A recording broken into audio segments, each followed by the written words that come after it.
जय हिंद दोस्तों, आप सभी का स्वागत है आपके अपने YouTube चैनल नौकरी तक पे।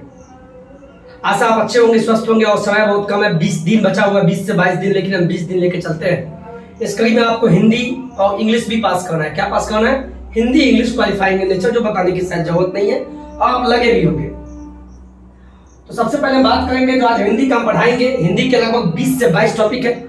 इसमें ज्यादातर आपको समास, संधि, वर्ण, विचार, भाषा, तत्सम, तद्भव, अनेकार्थ बहुत है, पर्यायवाची, संधि, विच्छेद, लेकिन बहुत सारे व्यक्ति को समास में दिक्कत होता है। समास में आपको 10 से 15 मिनट का वीडियो होगा, फास्ट चलेंगे और आपको जितना हम ट्रिक बता रहे हैं उसी हिसाब से आप बनाना। आप अपना सेट जो है, मान लीजिए कोई भी सेट बनाते हैं, जैसे मैं बना रहा था, इसलिए बता दूं, मैं अपना बना रहा हूं तो बना रहा हूं। देखिए मैं बनाता हूं, जो गलती होता है मैं उसको सुधारता हूं।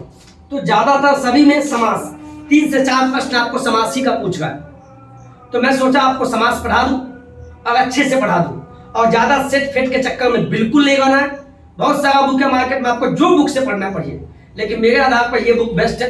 कल पब्लिकेशन का जो 5 रफ्तार जो आया प्रैक्टिस सेट नया वाला, इसका लेके आप इसका प्रैक्टिस कीजिए, ठीक है। चलिए इस पे भी क्वेश्चन नहीं बताएंगे, यहां ध्यान दीजिएगा।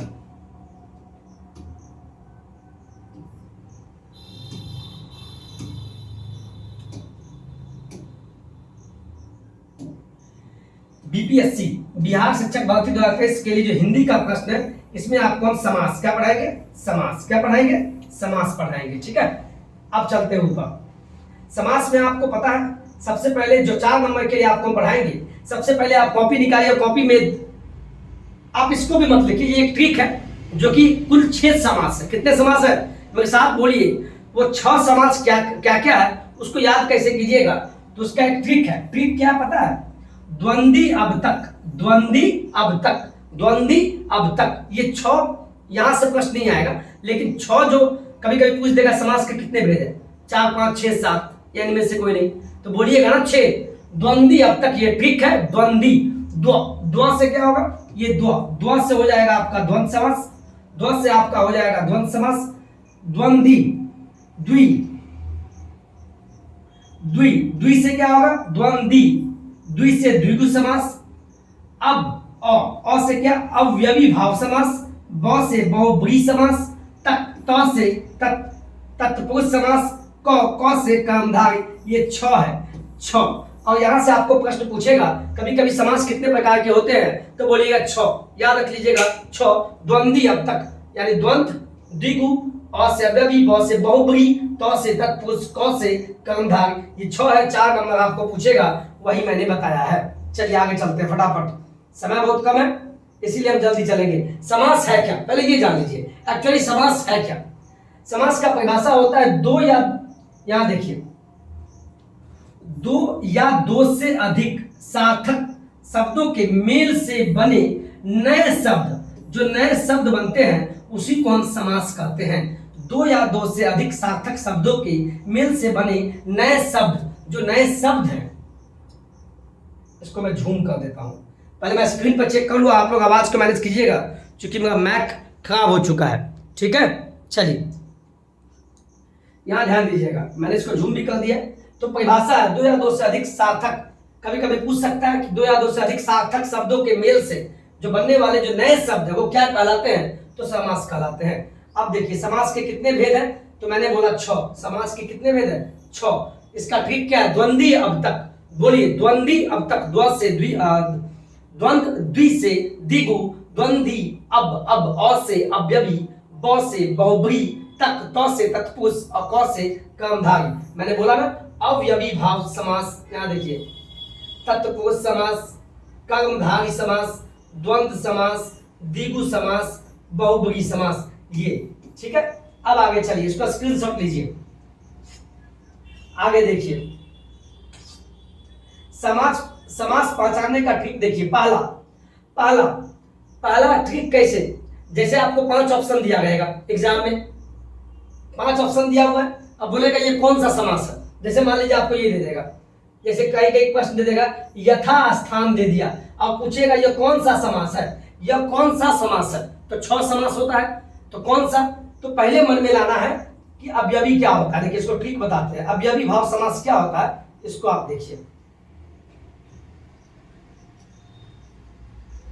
अवयवी भाव समास में क्या होता है, जिन शब्दों के प्रारंभ में मतलब शुरू में उपसर्ग लगे हो, उपसर्ग लगे हो, जिन शब्दों के प्रारंभ में उपसर्ग लगे हो या जुड़े हो वही। जैसे देखिए उपसर्ग क्या क्या होते हैं भाई, जैसे यथा हो गया, आ हो गया, प्रति हो गया, भव हो गया, अनु हो गया, निग हो गया, ये सब क्या है, उपसर्ग है। किसी भी शब्द के स्टार्टिंग में प्रारंभ में कोई भी उपसर्ग लगा हो तो वो समास कौन हो जाता है, अवयवी भाव। अवयवी भाव देखिए आप, जैसे देखिए यथा स्थान, यहां देखिए, ये देखिए यथा स्थान में क्या है, यथा स्थान, तो यथा क्या है, यथा उपसर्ग लगा हुआ है।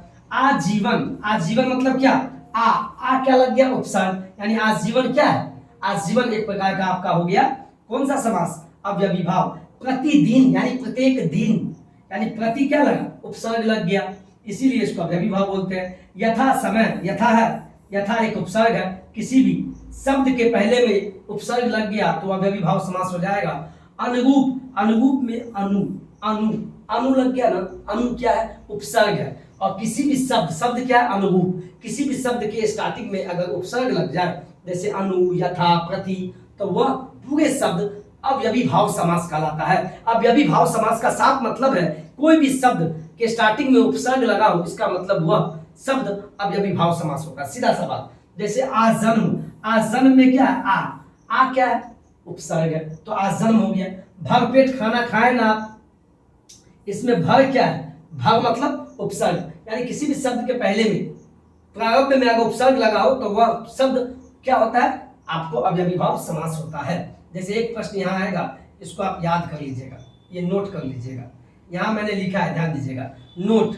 जैसे कभी कभी आपको दे देगा रात और रात, दिन और रात नहीं बोला, जब आपसे दिन और रात बोलेगा वो अलग चीज है, उस पर हम अलग से आएंगे।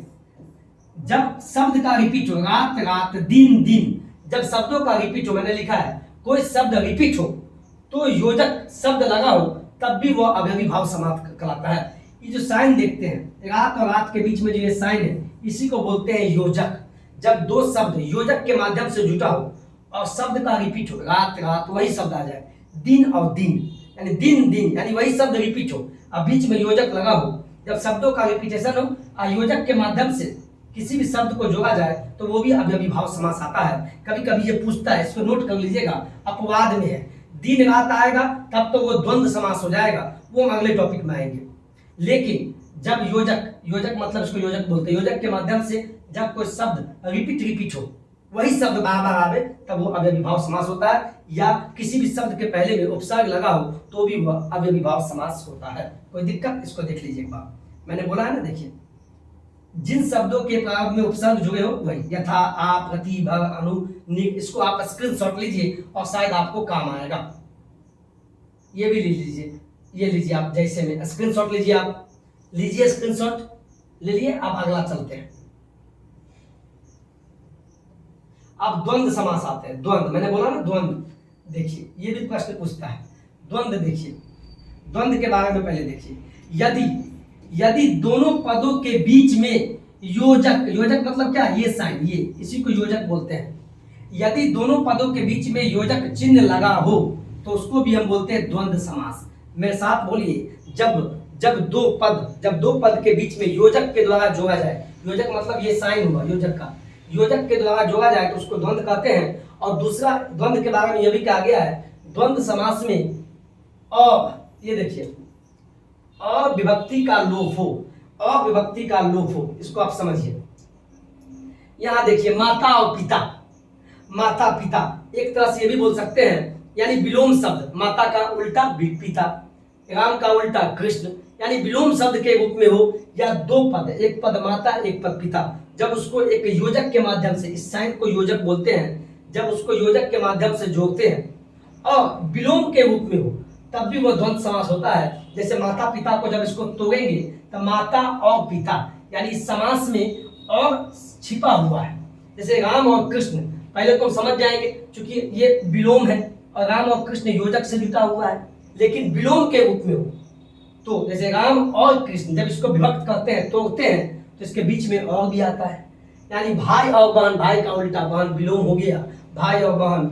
पाप और पुण्य, बोलेगा पाप पुण्य कौन समास है, तो पहले कहिएगा, मन में सोचिएगा अव्ययी भाव में तो नहीं है, अव्ययी भाव में तो स्टार्टिंग में उपसर्ग लगा होता है, ये तो है ही नहीं। दूसरा द्वंद्व, सर द्वंद्व पढ़ाए थे, द्वंद्व में साफ नियम है, जब दो पद को योजक जोड़ता है, योजक मतलब ये साइन, योजक जोड़ता है तो वह द्वंद्व होता है। ठीक है भाई, देखते हैं। हाँ, लेकिन उल्टा भी होना चाहिए, विलोम। तो देखिए राम कृष्ण भाई बहन पाप पुण्य सुख दुख दिन और रात, मैंने बोला ना दिन और रात, दिन का उल्टा रात, यानी द्वंद्व समास में क्या होता है, जब दो पद को योजक दोगे और साथ में वह एक दूसरे का उल्टा हो, विलोमार्थक हो।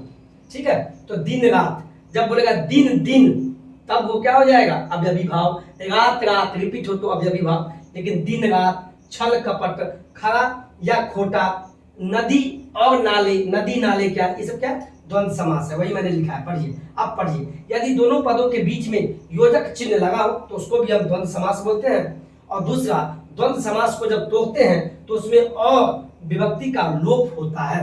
और नोट में लिख लीजिएगा, द्वंद्व में विलोम है, जैसे माता का उल्टा ये, यानी विलोम शब्द हो जाए तो वो क्या होता है, द्वंद्व समास होता है। समझ में आ गया? चलिए इसको आप नोट कीजिए, पहले स्क्रीनशॉट लीजिए, ले लिए।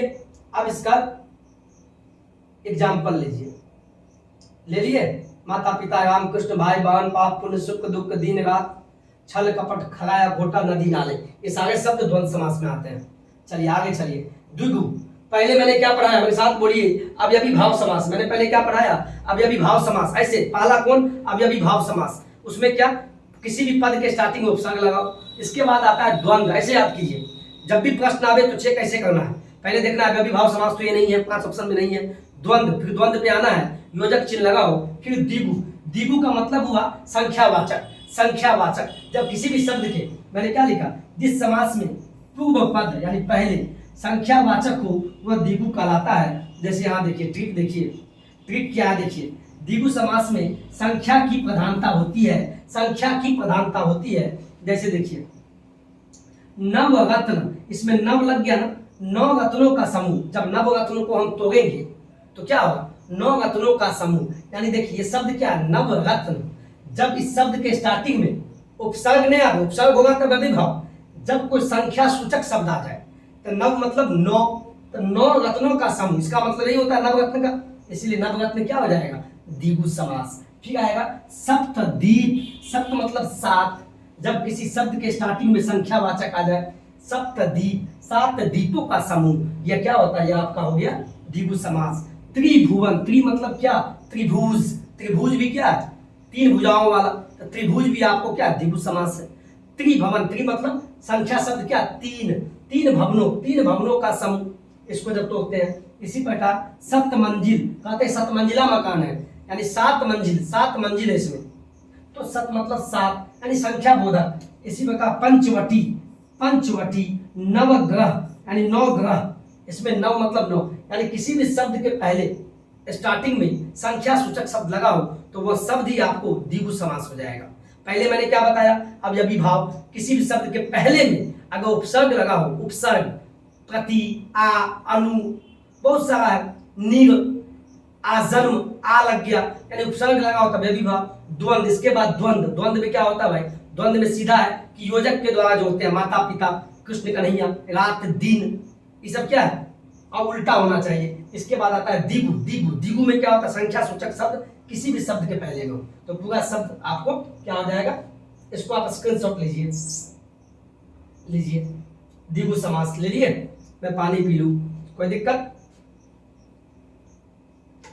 और आपको सीटेट का, आपके घर में कोई भी भाई बहन हो, सीटेट का आपको प्री एडमिट कार्ड जारी हो गया तो अपना चेक कर लीजिए कौन सा जिला।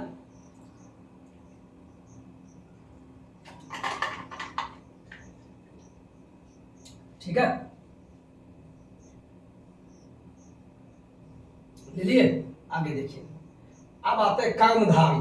कर्म, कर्मधारी का मतलब जिस समास में पूर्व पद विशेषण और उत्तर पद विशेष हो, विशेष यानी पहला पद, किसी भी शब्द का जो पहला पद है वो विशेषण हो और बाद वाला पद विशेष हो तो कर्मधारय समास कहलाता है। इससे भी कंफर्म नहीं है तो आगे ट्रिक देखिए इसका। यहाँ देखिए ट्रिक क्या है इसका, ट्रिक कर्मधारय का ट्रिक। विशेषता बताने वाले समास को कर्मधारय समास कहते हैं। विशेषता बताने वाले शब्द को क्या बोलते हैं, कर्मधारय कहते हैं। जैसे देखिए ऑप्शन देखिए, जैसे में देखिए काली मिर्च, पूछेगा काली मिर्च ये क्या है भाई, कौन समास है, तो पहले सोचना है अवयवी भाव, अवयवी भाव पहले ऐसे ही सोचना है। यानी 5 ऑप्शन दिया, मैंने पूछेगा काली मिर्च कौन समास, तो आप याद कैसे किए, पहला अवयवी भाव, अवयवी भाव में क्या है, इस शब्द में कहीं उपसर्ग तो लगा नहीं है, ये नहीं होगा। द्वंद्व, द्वंद्व, द्वंद्व में क्या होता है, योजक, योजक चिन्ह ये भी नहीं है। द्विगु, द्विगु, द्विगु में क्या होता है, किसी भी शब्द के पहले में संख्या सूचक 9, 7, 3, 2, 1 लगाओ, ये काली कोई संख्या है का, ये 3 तो छट गया। चौथा आता है कर्मधारय, कर्मधारय में बोलता है काली मिर्च, जब इसको हम संधि विच्छेद करेंगे यानी तोड़ेंगे तो इसका मतलब क्या, काली है जो मिर्च, यानी मिर्च की विशेषता क्या है, काली। मिर्च कैसा है, काली है, यानी काली मिर्च का मतलब काली है जो मिर्च, यानी मिर्च की विशेषता बताने वाला काला, तो यानी काली मिर्च, ये क्या हो गया आपका, हो गया ये कर्मधारय। नील कमल, नीला है जो कमल, नीला आपको ये नहीं दिया रहेगा, ये मन में सोचना है, ये शब्द दे देगा, पूछेगा कौन समास है, तो नील कमल, नील कमल का मतलब नीला है जो कमल, कमल कैसा है, नीला, यानी कमल की विशेषता क्या है, संज्ञा या सर्वनाम की जो विशेषता बताता है वही विशेषण होता है। तो कमल की विशेषता कौन बताया, नीला, यानी नीला क्या है, विशेषण हुआ, विशेषता बता रहा है, यानी नीला कमल, तो नीला कमल क्या हो जाएगा, ये हो जाएगा कर्मधारय। पीतांबर, यानी पीला है जो अंबर, अंबर आकाश, अंबर यानी पीला है जो अंबर, अंबर कैसा है, पीत, पीत यानी पीला है, इसका मतलब पीतांबर, तो पीतांबर कौन शब्द हो गया, ये आपका कर्मधारय। चंद्रमुखी, चंद्र के समान मुख वाली, जिसका जो चेहरा है वो चंद्र के समान है, तो मुख की विशेषता कैसा है, चंद्रमा की तरह, यानी विशेषता बता है, तो विशेषता बतावे, यानी पहला पद जो है दूसरे पद का जब विशेषता बतावे तो वो क्या होता है आपको कर्मधारय, यानी चंद्रमुखी, चंद्रमुखी क्या है, यानी काली मिर्च, नीला कमल, पीतांबर, चंद्रमुखी, ये सारे शब्द क्या है, ये आपको कर्मधारय समास है। कर्मधारय समास का मतलब क्या होता है, एक बार देख लीजिए ट्रिक, विशेषता बताने वाले समास को कर्मधारय समास कहते हैं, यही आपका ट्रिक है। और एक बार इसको भी देख लीजिए, जिस समास में पूर्व पद यानी कोई शब्द दिया नीला कमल, तो पूर्व पद यानी नीला कमल में पूर्व, पहले वाला पद क्या, नीला, पूर्व पद विशेषण और दूसरा पद उत्तर पद, दूसरा पद विशेष हो तो कर्मधारय कहलाता है ना, नीला कमल, तो पहला पद क्या है, नीला, नीला विशेषता बता रहा, कमल कैसा हो, नीला, कमल की विशेषता बता रहा, इसीलिए कर्मधारय। ठीक है, चलिए अच्छा लगाओ सेशन को दोस्तों के बीच, चूंकि देखिए साहब हिंदी में आपको पास करना जरूरी है, हिंदी इंग्लिश हम बार बार बोल रहा आपको, और निगेटिव पॉजिटिव, जो पॉजिटिव लेगा वही आगे निकलेगा, और एग्जाम निकालना बहुत आसान है, बहुत सारे अभ्यर्थी इसमें भी छटेंगे, तो इस पर भी आपको ध्यान देना होगा। हम तो चाहते हैं आप पास करें, क्यों नहीं चाहेंगे भाई।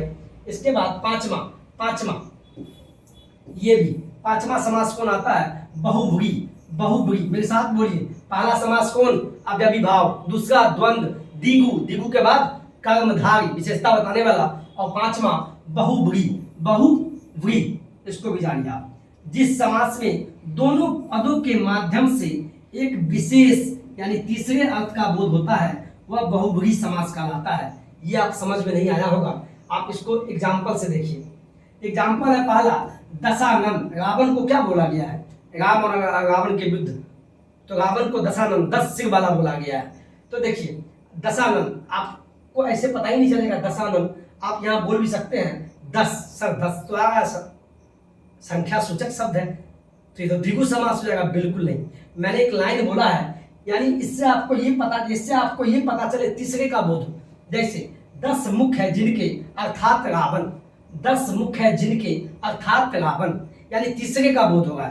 यानी ये जो पद है, ये जो शब्द है दशानन, इससे आपको क्या, इस दुनिया में, संसार में एक ही व्यक्ति हुआ रावण, जिसके अकेला उसके पास 10 सिर थे, तो वही लिखा हुआ। यहाँ देखिए, जिस समास में दोनों पदों के माध्यम से एक विशेष यानी तीसरे अर्थ का बोध होता है वही बहुव्रीहि समास कहलाता है, यानी तीसरा शब्द निकल के आवे। तो दशानन कौन था, रावण था, दशानन, तो इसके बाद तो कोई नहीं बना 10 सिर वाला, इसका मतलब जो तीसरा का बोध करावे वही बहुव्रीहि कहलाता है। तो दशानन क्या है आपको, नीलकंठ, तो नीलकंठ कौन है, शिव जी, शंकर जी, नीला कंठ है जिनका अर्थात शिव जी, विष पान के बाद जो कंठ नीला हो गया, तो जिनका कंठ नीला है वो कौन है? शिव जी। शिव जी के अलावा तो कोई नहीं विष पिए, यानी तीसरे का बोध हो। नीलकंठ जब भी आएगा तो शिव जी का नाम आएगा। इसका मतलब बहुब्रीहि समास में क्या होता है? बहुब्रीहि समास में आपको तीसरे का बोध होता है, नीलकंठ। ठीक है। तीसरा लंबोदर, लंबा उदर है जिनका, अर्थात गणेश जी, जिनका पेट, जिनका उदर, उदर मतलब पेट, जिनका पेट बड़ा हो। तो इस संसार में एक ही हुए गणेश जी, लंबोदर। ओम श्री गणेशाय नमः। लंबोदर का मतलब जब भी होगा गणेश जी को होता है। चौथा गिरिधर, गिरिधर का मतलब क्या? गिरि को धारण करने वाले अर्थात श्री कृष्ण। गिरि का मतलब हुआ पहाड़ को, पहाड़ को धारण करने वाले कौन है? श्री कृष्ण हुए, तो गिरिधर। यानी जो तीसरे का बोध करावे वही होता है बहुब्रीहि समास। क्या होता है? बहुब्रीहि समास होता है।